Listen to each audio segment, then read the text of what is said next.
Salve, salve pessoal, Hugo Fagundes com mais um vídeo para vocês. Vídeo para falar um pouco sobre a convocação de Baldé para a seleção espanhola. Luiz Henrique vai fazer a convocação amanhã, a gente quer conversar um pouco sobre ele, se existe alguma possibilidade do Baldé ser convocado. A gente está naquela expectativa amanhã, um jogador que cresceu muito nessa temporada, cresceu até mais rápido do que a gente estava esperando. Nesse vídeo a gente vai falar mais um pouco sobre ele. Diga aí, Giovanni, qual é a interação de hoje? Fala pessoal, Giovanni falando. Hoje a interação que a gente vai trazer é do Young Schneider. Ele está bem revoltado e eu também. Esse Gaciba cagou a arbitragem aqui no Brasil, que já era ruim e foi demitido. Tem zero credibilidade para falar um A sobre qualquer decisão de arbitragem. Quando eu vi que ele iria comentar o jogo, já coloquei no link amigo gringo e dane-se. Olha, e assim, foi até bom o Barcelona ter conseguido a vitória, porque toda vez que a gente vai falar de arbitragem e o time tropeça, fica parecendo um chororô. Mas está acontecendo no Campeonato Espanhol, que sempre aconteceu no Campeonato Espanhol, hoje com as mídias sociais, com as redes sociais, a gente não pode deixar acontecer. Tem que ficar lá cobrando, tem que marcar na rede social, marca a Federação de Futebol, marca o comentarista de arbitragem na ESPN, pergunta mesmo se aquele lance foi falta, porque as coisas que aconteceram no passado hoje, a gente tem que ter uma voz, tem que chegar lá e reclamar. Foi absurdo a falta no lance, que o povo disse que nem foi escanteio. Eu confesso que não lembro do início da jogada, tá? Eu vi gente falando que nem foi escanteio, mas não tô lembrado aqui agora do início da jogada. Mas o comentarista de arbitragem falar que aquilo ali não é falta, eu até brinquei com o Giovanni, não é falta porque não interferiu na jogada. Eu falei com o Giovanni, Giovanni, então pronto, esmurra todo mundo que tá em volta, cruza na marca do pênalti, todo mundo que tá em volta, você dá um ipom, você empurra, porque não participou da jogada, então não é falta, né? Então, assim, é até bizarro a justificativa, é absurdo. Não, e o pior de tudo é que o Marcos Alonso, ele afetaria sim a jogada. Isso. Porque ele estava indo em direção ao jogador que cabeceou a bola. Ele podia atrapalhar o cara, ele podia cortar a bola, ele podia fazer N coisas, só que ele foi atropelado. Ele foi atropelado. Com os dois braços, assim. É bizarro, bizarro. Eu vi um documentário falando, não vou me esticar muito não, mas eu vi um documentário falando sobre basquete na Netflix e o Kobe vai fazer um jogo contra a Espanha e ele avisa para os jogadores da seleção americana. No primeiro lance, o Gasol vai fazer o corta-luz e eu vou jogar ele no chão com tudo. Foi o que aconteceu. O Kobe foi com uma mão no peito do Gasol, jogou ele no chão, o cara ficou sem entender nada. Foi o que aconteceu com o Marcos Alonso, mesmo lance. Sim. Mas espero que vocês gostem do vídeo. A gente vai falar um pouquinho sobre a possibilidade de Baldé ser convocado. Sim. Se você tá aqui, curte aí para dar uma ajuda pra gente, dar uma moral. Se inscreve no canal, ativa o sininho, compartilha com alguém, ajuda a gente a crescer um pouco. Roda a vinheta.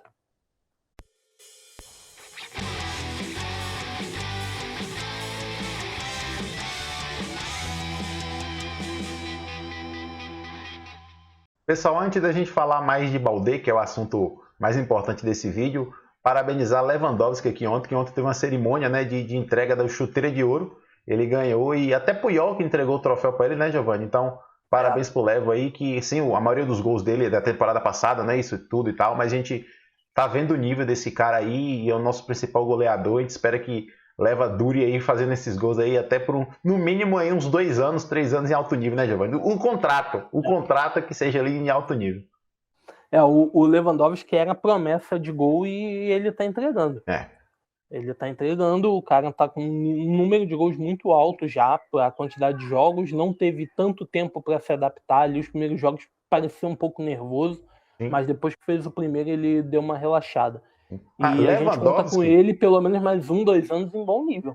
Lewandowski, viu, que a gente estava falando da arbitragem, Lewandowski esse que pode sofrer uma punição do Campeonato Espanhol, que é inaceitável na minha visão, ele sofreu uma punição porque passou a mão no nariz e diz que o povo está dizendo que ele está dizendo que o árbitro está louco. Tal. Dizem que esse gesto lá, de onde Lewandowski vem, é prepotência. Tipo assim, ele está sendo muito prepotente e tal. Ou fez aquele gesto para a chave, assim, olha, eu já sabia que isso ia acontecer. Eu não sei. Eu só sei que se acontecer um gancho de punição para Lewandowski, é isso que a gente fica falando que acontece no Campeonato Espanhol. Aí a volta, tem jogo contra o Espanhol, o Clássico, tem jogo contra o Atlético de Madrid. É claro que a La Liga vai querer atrapalhar o Barcelona, né? Não tem pênalti pra gente, não tem nada. Quando teve um pênalti, perdeu, né? O único pênalti que a gente teve na temporada. Mas assim, é absurdo. O que tem acontecendo no Campeonato Espanhol é absurdo. E é bom falar quando está ganhando, quando está na liderança, porque depois pra é chororô. Ser choro. Depois é chororô. Exatamente. A gente vai começar a ser mais ativo no Twitter e vai ficar mostrando esses lances polêmicos para vocês lá. Acompanhem a gente no Twitter. A gente agora vai tentar fazer o que o Fagundes falou. Marcar todo mundo. Você tira as conclusões, mostrar as coisas. Notícias, mostrar as imagens, porque o que acontece é uma pouca vergonha. O Real Madrid há anos é favorecido em La Liga, a arbitragem é muito madridista. O presidente da Federação Espanhola é um torcedor declarado, e com todo respeito, o Tebas vai destruir La Liga. Ele vai destruir La Liga. A gente até pensou em fazer um vídeo sobre isso aí já tem um tempo atrás. A gente faz um vídeo mais sobre isso para falar dessas coisas para vocês. Porque La Liga cada vez mais vai perder a importância no cenário do futebol europeu. Vai perder e está perdendo. E muito por causa do Tebas. E agora falar de Baldé, né, pessoal? Um jogador que vem crescendo muito aí, jogando de lateral direito, lateral esquerdo, titular em vários jogos da gente do Campeonato Espanhol, média de minutos muito alta, ou seja, aquele jogador que está jogando muitos minutos. E amanhã o Luiz Henrique vai fazer a lista oficial dele da convocação para a Copa do Mundo. E se a gente for pensar no padrão de Luiz Henrique, o que ele vem testando, o Baldé não vai estar nessa lista, né, Giovanni? Mas assim, a gente queria muito que tivesse, né, velho? Tem uma chance, né? Tem uma chance. Só que Luiz Henrique dificilmente vai fazer uma experiência para a Copa do Mundo. Baldé não foi convocado nenhuma vez. Baldé não foi convocado nenhuma vez. Gaiá e Jordi Alba são titulares. A gente até teve a discussão hoje, quando a gente estava conversando sobre esse tema, do Busquets, do Jordi Alba. Porque o Jordi Alba hoje, na minha concepção, é reserva do Baldé na lateral. Sim. Só que é um jogador extremamente experiente, extremamente testado, já jogou muito com o Luiz Henrique. Sim. Muito. Então, dificilmente ele vai estar fora dessa lista. E assim, a gente estava conversando sobre isso, a gente estava falando das opções que o Luiz Henrique tem, tanto para a lateral direita quanto para a lateral esquerda. No lateral esquerda, Jordi Alba e Gaiá. Jordi Alba sendo titular. A gente concordando ou não, o trabalho do Luiz Henrique é sempre muito criterioso e ele deixa muito claro que ele leva muito em consideração o que o jogador rende jogando por ele. Por ele. Então, assim, na seleção tá rendendo. E na lateral direita, Carvajal e Azpilicueta. Podemos contestar também a presença da Azpilicueta, mas é o critério de Luiz Henrique. Então, a gente vê um Baldé saindo em terceiro lugar na lateral esquerda, pelos critérios assim, mesmo ele tendo esse crescimento.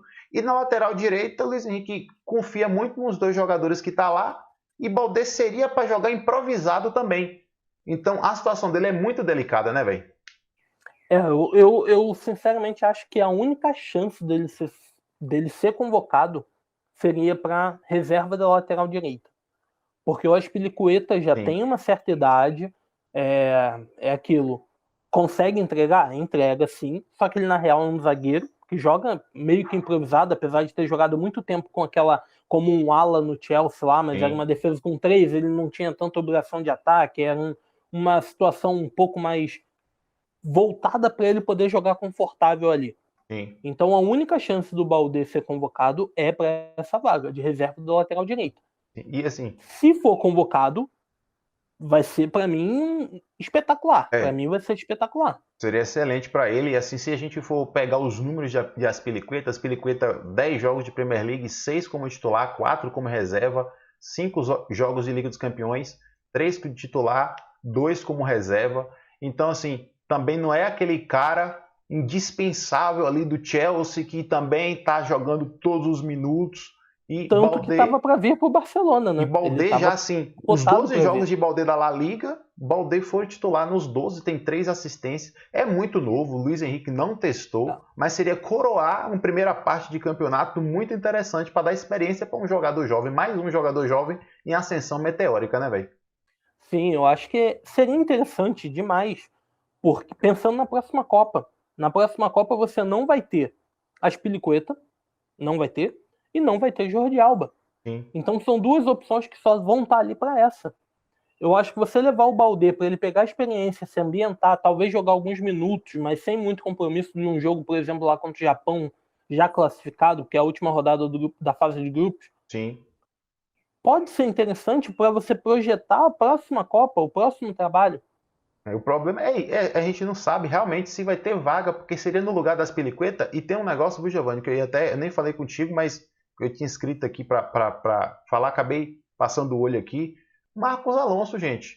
Marcos Alonso é um jogador convocado por Luiz Henrique, que joga agora de zagueiro também no Barcelona, entendeu? Poderia ser mais uma opção. Então, assim, seguindo o padrão Luiz Henrique, talvez se tivesse ainda 3 meses para a Copa e tivesse mais alguma convocação da seleção para ele fazer um testezinho com o Baldé, talvez. Mas, assim, ainda tem Marcos Alonso ainda aí, então o Baldé virou uma sexta opção. Seria Alba, Gaiá, Carvajal, Azpilicueta, Marcos Alonso e só vindo o Baldé. Aí a gente pode colocar Baldé no que a gente acha que pode render, na posição que vocês quiserem. Mas na escala de prioridade do Luiz Henrique, no momento eu vejo Baldé em sexto. Infelizmente, eu vejo Baldé em sexto, por mais que eu queria que ele fosse convocado. O retrospecto da Espanha é um retrospecto muito bom. Nos últimos 5 jogos, ganhou 3 e empatou. Acho que empatou 1. Não, empatou 2, né? Ganhou de Portugal. Deixa eu pegar aqui. Eu não tô lembrado aqui, não. Peraí. Últimos 5 jogos, ganhou 3, empatou 1 e perdeu 1. É isso mesmo. Perdeu para a Suíça. Foi. O Marcos Alonso foi titular na lateral esquerda nos 2 jogos contra a República Tcheca. No 2-2 e no 2-0. Sim. E assim... Então é um jogador que também tem que se pensar. É um jogador que está cotado. Como ele está jogando como zagueiro, é uma opção de um jogador polivalente. Sim. E assim, claro que Baldé não vem para ser titular se fosse convocado. Isso aí é indiscutível. Mas lembra muito... Independente do nível, a experiência vai contar muito. Lembra muito o caso de Busquets na seleção de 2010, que foi convocado para a Copa do Mundo e Vicente Del Bosque deixou Marcos Senna fora. Um jogador que fez parte do ciclo de construção do time, foi titular da seleção campeã da Eurocopa de 2008 e a mídia toda, quando saiu a convocação que não botou Marcos Senna e colocou Busquets, saiu todo mundo. Foi uma loucura. Sobra Busquets, não era para Busquets estar aí. E jogou e foi titular e foi campeão. O caso de Baldé não seria para jogar, mas se for, vai ter isso. Descartou jogadores que já estava testando, que faz parte do ciclo. Então, assim, a gente não sabe no momento se Ansu Fati vai ser convocado. Imagine Baldé. A gente queria muito. Mas a gente não sabe, infelizmente, não sabe. Eu concordaria mais com a convocação do Baldé e o Ansu Fati ficar de fora. Eu não. Do que vice-versa. Não. A Espanha precisa de muito de um jogador no estilo de Ansu Fati se tiver numa fase boa, porque falta jogador ali para fazer um golzinho e tal. Não, eu concordo. Só que o Ansu Fati, ele voltou e não está atravessando uma fase tão boa. Entendeu? Então, talvez o Luiz Henrique não leve o Ansu Fati por não estar apresentando uma fase tão boa desde que voltou. Eu gostaria muito de ver também. Não seria a maior surpresa do mundo para mim também, não. Não seria a maior surpresa do mundo, não. Mas assim, era isso, pessoal. A gente quer escutar de vocês aqui no comentário se vocês tirariam algum desses 5 laterais que a gente citou para colocar Baldé. Lembrando, pensando um pouquinho com o Luiz Henrique, o que é que ele trabalha, a forma que ele pensa de trabalhar, tal. Mas mesmo assim, vocês acham que vale a pena essa troca, tal, né, Giovanni? Escutar a opinião do pessoal aí também, porque seria muito legal ver Baldé na Copa. Não, seria interessantíssimo. Seria um deleite para o início da temporada dele. Está sendo absurdo. É o nosso jogador mais regular. Como eu disse no último vídeo, no vídeo da vitória épica em cima do Osasuna, eu não vejo erros na temporada do Baldé. Sim. Eu não vi erros. Eu não vi. E isso conta muito para um jogador de defesa. É um dos líderes de assistência de La Liga, tem 3 assistências. É um jogador que está fazendo uma temporada absurda, Sim. jogando nos dois lados. Teve um comentário no vídeo passado falando sobre os cruzamentos de Baldé. Gente, Baldé é canhoto. Ele estava recebendo a bola do Dembélé na perna direita e estava fazendo cruzamento na direção do nosso atacante. Primeiro em tempo Lewandowski, depois o Ferran. Não era um cruzamento perfeito? Não, mas o jogador, o natural seria ele travar, ajeitar a jogada de novo e fazer o cruzamento com a perna boa. E ele não fez, ele tem confiança. Espero que vocês tenham gostado do vídeo. Se vocês gostaram, curte aí. Deixa no comentário o que vocês acham dessa escalação. A gente está muito ansioso para a escalação da Espanha amanhã. Convocação, isso aí. Porque podem ter muitos jogadores do Barcelona. Sim. Mas deixa aí no comentário. Curte o vídeo, se inscreve no canal, ativa o sininho, essas coisinhas todas. Visca Barça. Valeu, pessoal. Até o próximo vídeo. Tchau, tchau.